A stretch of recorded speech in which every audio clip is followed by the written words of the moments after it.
Parmênides foi um filósofo grego que viveu entre os séculos 6 e 5 a.C., aproximadamente entre os anos de 515 e 440 a.C. Ele foi um dos assim chamados filósofos pré-socráticos. E não apenas isso, ele foi um dos mais influentes filósofos pré-socráticos. Parmênides, juntamente com Heráclito, meio que colocou as cartas do jogo de quase toda a filosofia imediatamente subsequente e até mesmo de boa parte da filosofia contemporânea. O problema é que ele é um pouquinho difícil de entender por pelo menos duas razões. A primeira é que ele apresenta suas teses em um vocabulário consideravelmente abstrato e com argumentos que, apesar de serem bastante curtos e simples, são também muito engenhosos. O segundo é que ele apresenta esses conceitos abstratos e esses argumentos em forma de um poema. Meu desafio hoje aqui é conseguir explicar Parmênides para alguém que vive em nossos tempos. Meu desafio é explicar Parmênides para você. Quer saber se eu vou conseguir? Então assiste esse vídeo. Meu nome é Sergi Salles, sou doutor em filosofia pelo programa de pós-graduação Lógica e Metafísica do UFRJ e vim aqui para conversar com vocês sobre filosofia.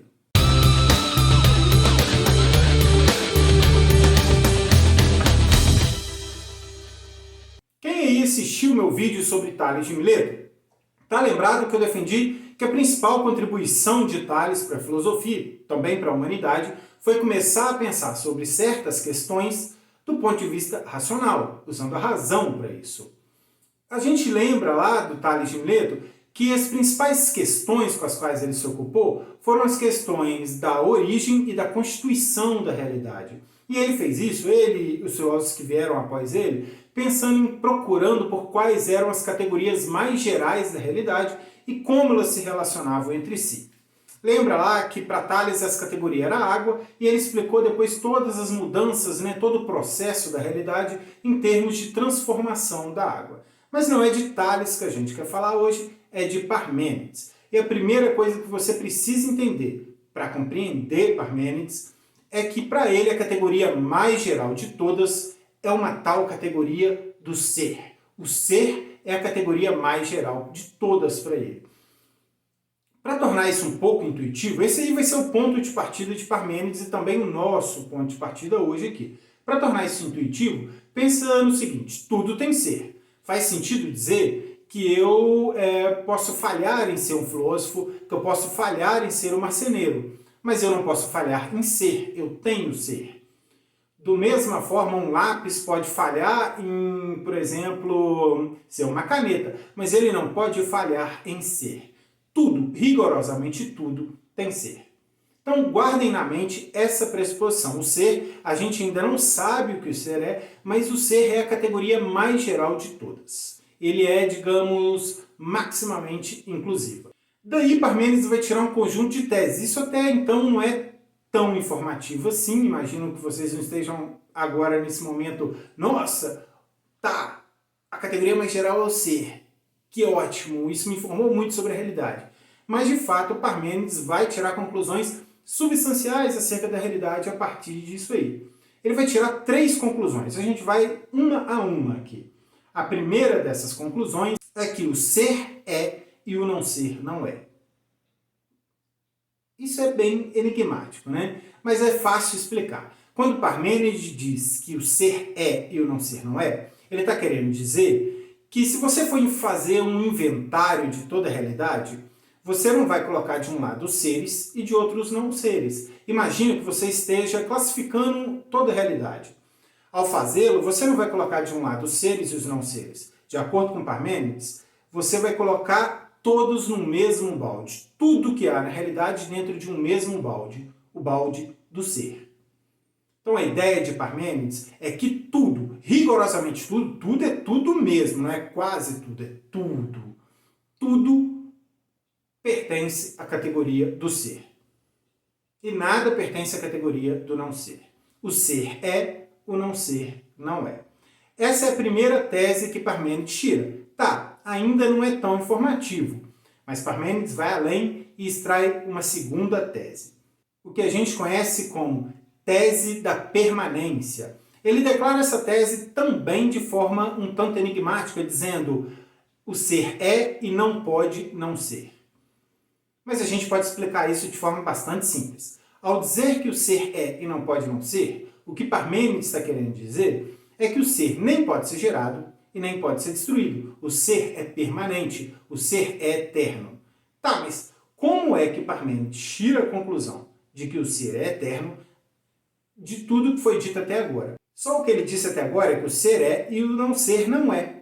Agora a gente quer saber como daí se segue que que o ser não é gerado nem destruído. Vamos passo a passo. Primeiro, suponha que o ser tenha sido gerado.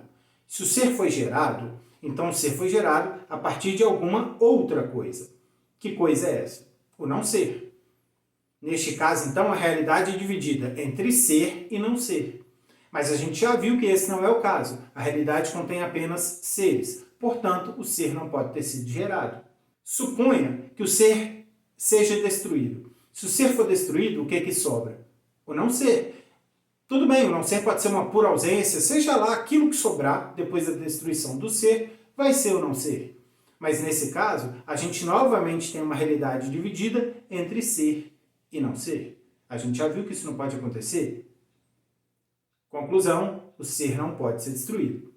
O ser nem foi gerado, nem pode ser destruído. Ele é permanente, ele é eterno. Agora a gente já tem uma tese consideravelmente substancial. Parmênides começou com a conclusão de que o ser é, o não ser não é, e agora já avança para a primeira característica importante do ser. Ele é eterno, não admite geração nem destruição. A terceira tese de Parmênides é o que a gente conhece como tese da unidade, às vezes referida como tese da unicidade. A tese é: o ser é uno, o ser é único. O que isso quer dizer? A gente pode uma vez mais explicar de forma relativamente intuitiva. Isso quer dizer pelo menos duas coisas. A primeira é que o ser é só uma coisa. Não há vários seres, há apenas um item no universo, um item na realidade, o ser. É o ser e não os seres. Como que Parmênides argumenta a favor disso? Vamos novamente supor que haja mais de um ser? Por simplicidade, vamos supor que haja dois seres. Se há dois seres, pensa Parmênides, então esses seres devem ser diferentes uns dos outros. Mas diferença pressupõe não ser. E a gente já viu que a gente não pode aceitar o não ser. Logo, não há mais de um ser. Ok. Vamos dar o argumento mais detalhado? Suponha que haja, por exemplo, o vermelho e o verde, né? Dois seres diferentes. O vermelho é diferente do verde. Até aí, óbvio. Isso significa que o vermelho é parcialmente definido em termos do que ele não é. Por exemplo, o vermelho é definido em termos de ele não ser verde, ele não ser lilás, ele não ser rosa, ele não ser azul e por aí vai. Faz parte da definição de vermelho, se existe mais de uma coisa, aquilo que ele não é. E aqui, novamente, a gente então vai ter de aceitar o não ser. Aquilo que o vermelho não é, é o não ser. Mas a gente já viu que a gente não pode aceitar o não ser. Conclusão, não pode haver mais de uma coisa. Vamos pensar em outro exemplo. Intuitivamente, há eu, há você, há a Maria, há o João e etc. E cada um de nós é diferente uns dos outros, não é mesmo? Isso significa que eu sou definido, pelo menos parcialmente, em termos daquilo que eu não sou. Parte do que significa ser eu é não ser você, não ser a Maria, não ser o João, não ser etc. Se nós existimos mutuamente e somos diferentes, então parte do que me define é precisamente ser diferente de vocês, não ser vocês. E aqui, novamente, aparece o não ser. Mas a gente já viu que a gente não pode aceitar o não ser. Conclusão? Não há diferentes entidades, não há diferentes objetos, não há diferentes itens no universo. Só há um único item, o ser. O ser é uma coisa única. Não há seres a ser. A segunda conclusão que a gente pode tirar daí é que o ser é indivisível. Ele não tem partes. E por que a gente pode concluir que ele não tem partes? Olha, se ele tivesse partes, a gente poderia agora formular o mesmo argumento. Essas partes devem ser diferentes umas das outras, e agora a gente tem diferença que pressupõe não ser, e a gente não pode aceitar o não ser. As conclusões que a gente tirou, olha que interessante, hein? Parmênides começou afirmando que o ser era a categoria mais geral de todas. Mais ou menos trivial, será? Depois ele concluiu que o ser é ou não ser não é. Só existe uma categoria, categorias dos seres. Mas então ele concluiu que o ser é permanente. O ser não admite mudança, o ser não admite geração e destruição. E agora ele conclui que o ser é único e indivisível. Resumão, o ser é eterno e o ser é uno, em Parmênides. É importante reparar aqui que as duas teses fundamentais, a tese da permanência e a tese da unidade do ser, elas são independentes do ponto de vista lógico, elas são logicamente independentes. O que isso quer dizer? Isso quer dizer que você pode defender uma delas sem defender outra.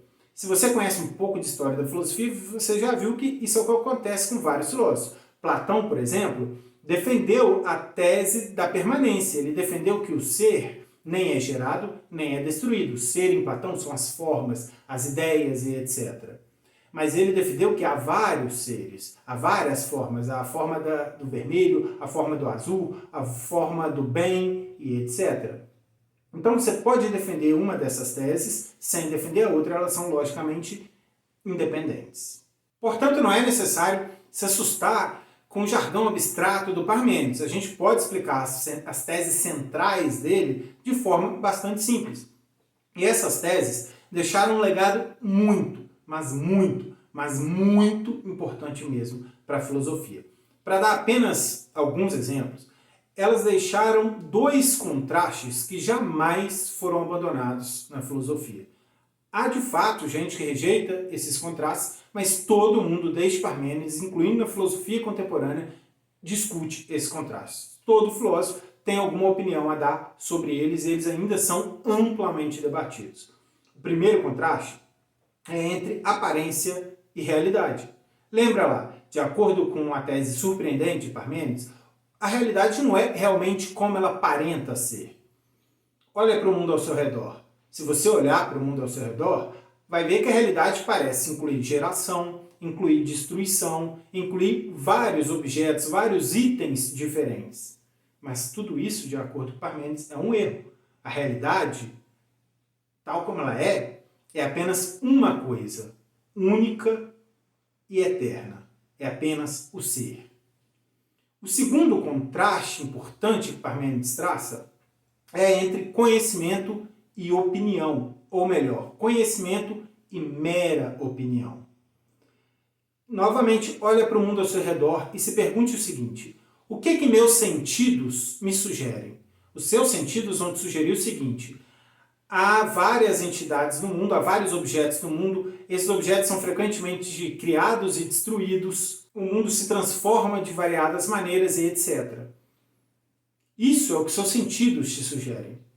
Mas, de acordo com Parmênides, se você adotar a via da razão, abandonar a via dos sentidos que leva ao erro e adotar a via da razão e pensar racionalmente sobre a realidade, a conclusão que você vai chegar, o verdadeiro conhecimento da realidade, é que ela é, uma vez mais, una e eterna. O ser é uno e eterno.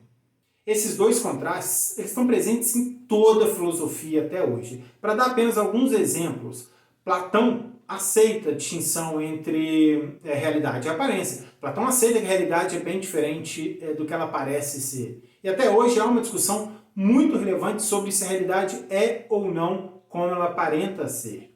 Se você quer dar uma checada nesse problema, tal como ele aparece na filosofia contemporânea, dá uma olhada na descrição desse vídeo aqui, que eu vou deixar aí a indicação de um vídeo do canal Filosofia e Cognição. Nesse vídeo você vai ver lá o problema sobre se o mundo nos aparece tal como ele é, se a realidade é tal como ela nos aparece, com base em filosofia contemporânea, uma apresentação bem introdutória e muito interessante, eu recomendo muito dar uma olhada aí na descrição. Isso é um problema até hoje para a filosofia contemporânea. Para Parmênides a resposta é evidente, não, a realidade não é como ela parece. Ela não nos aparece tal como ela é. Para você descobrir como a realidade realmente é, você precisa usar a razão e abandonar a via dos sentidos. E olha que interessante, há aqui um ponto mais forte ainda. Parmênides não apenas está criando aqui um conflito entre razão e sentidos, mas ele está optando pela razão. Quando razão e sentidos conflitam, ele opta pela razão. Algo similar você encontra, por exemplo, em Descartes. Em Descartes, por exemplo, na primeira meditação, lá você vê que Descartes duvida da informação dada pelos sentidos e confia na informação dada pela razão. Em certo sentido, ele justifica, em última instância, as informações que ele recebe dos sentidos por via da razão. Então, Descartes é um exemplo de um filósofo que dá prioridade na filosofia moderna para a razão em detrimento dos sentidos.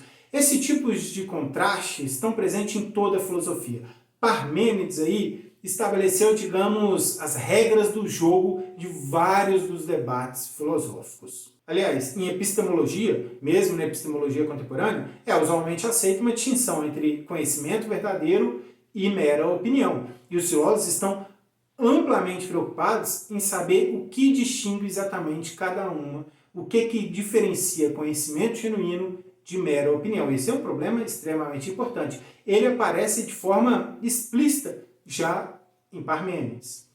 Talvez seja um dos primeiros filósofos, talvez seja o primeiro filósofo a colocar esse problema de forma explícita para a gente. Vamos fazer então um resumão aqui.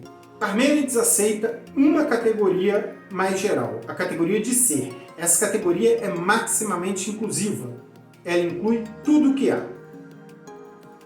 Parmênides então caracteriza o ser pelo menos como permanente, isso é, eterno, não gerado e não destrutível, e único.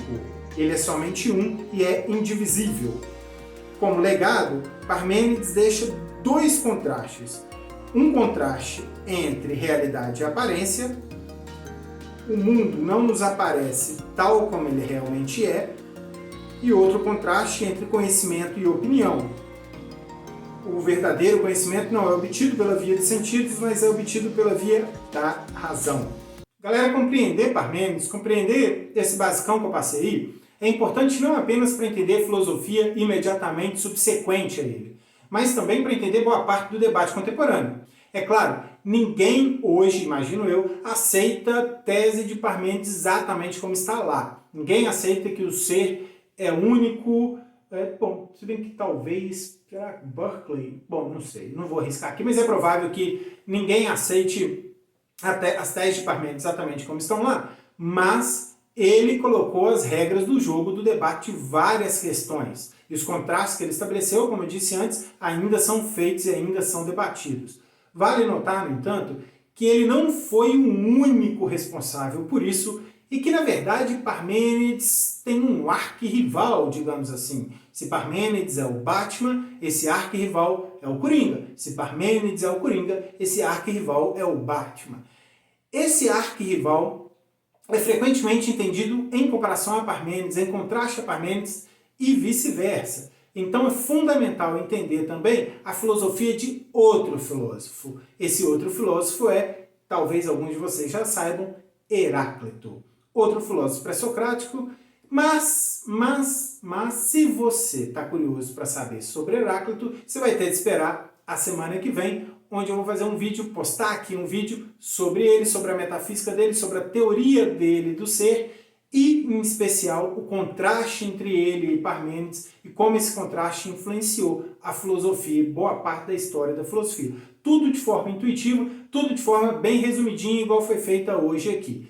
Espero que isso ajude vocês a compreender Parmênides e também Heráclito na próxima semana. Espero que tenha conseguido falar de Parmênides para pessoas do nosso tempo. Vamos ver se eu consegui ir. Se eu não conseguir, fazer o que? Vocês dizem aí, Sagi, foi muito mal, melhora aí que eu melhoro. E não se esqueçam, olhem aí na descrição do vídeo que eu sempre indico fontes, ok? Vou indicar algumas fontes aí em História da Filosofia, alguns bons trabalhos de História da Filosofia, onde você vai poder ter uma apresentação informal dos filósofos pré-socráticos, incluindo Parmênides, incluindo Heráclito também, que será o tema da próxima semana.